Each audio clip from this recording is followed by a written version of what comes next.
My name is Khilchevskyi Bohdan.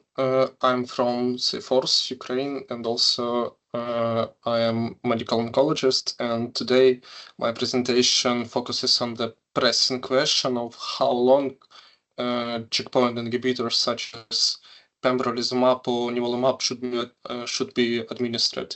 Currently, NCCN guidelines recommended therapy durations up to 2 years. However, evidence supporting this practice for all patients is limited, with variability in real-world settings where many patients stop therapy due to toxicity or financial reasons. It's crucial to investigate whether treatment duration could achieve similar outcomes.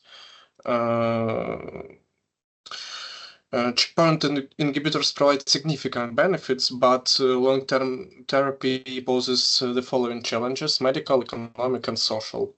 For example, medical problems, prolonged therapy increases the risk of severe autoimmune adverse events, which can be life-threatening and require significant medical interventions. For example, lifelong hormone replacement therapy.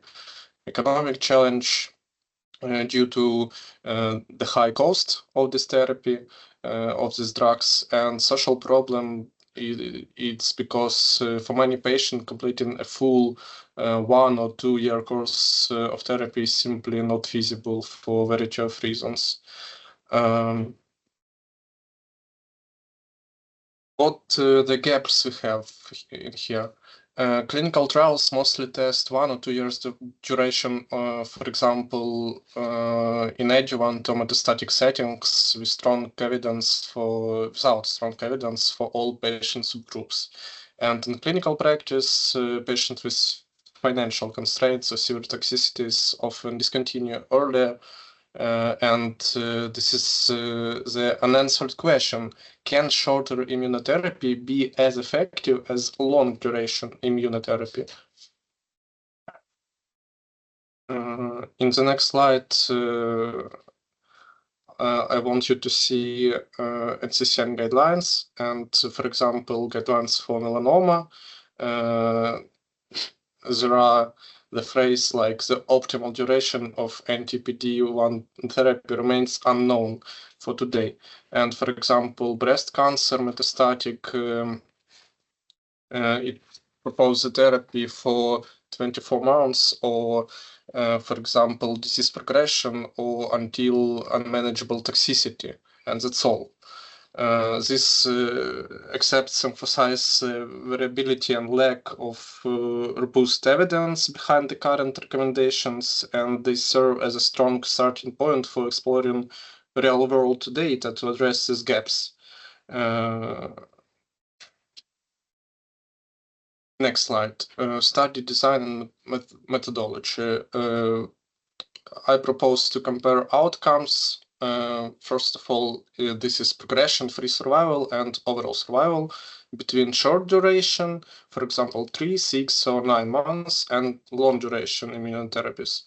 For such drugs like pembrolizumab, atezolizumab, nivolumab, etc., it depends on the disease.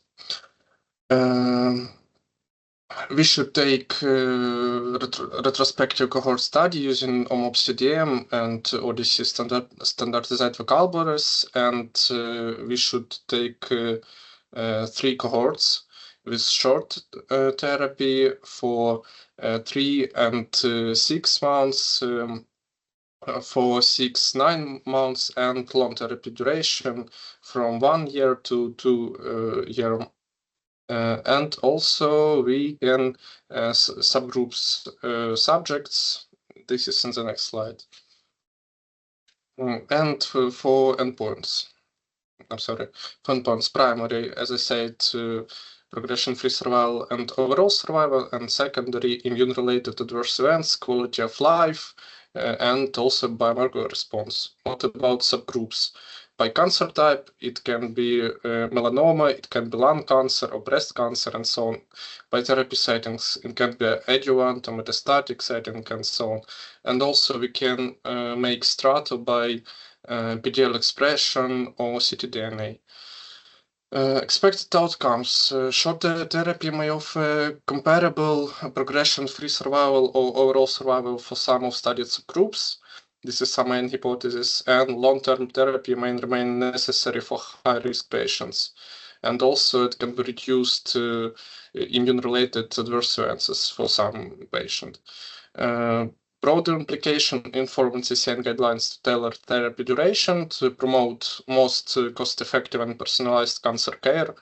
And also we can highlight the value of RVE and Odyssey network in improving of oncology research. That's all from my side. Thank you.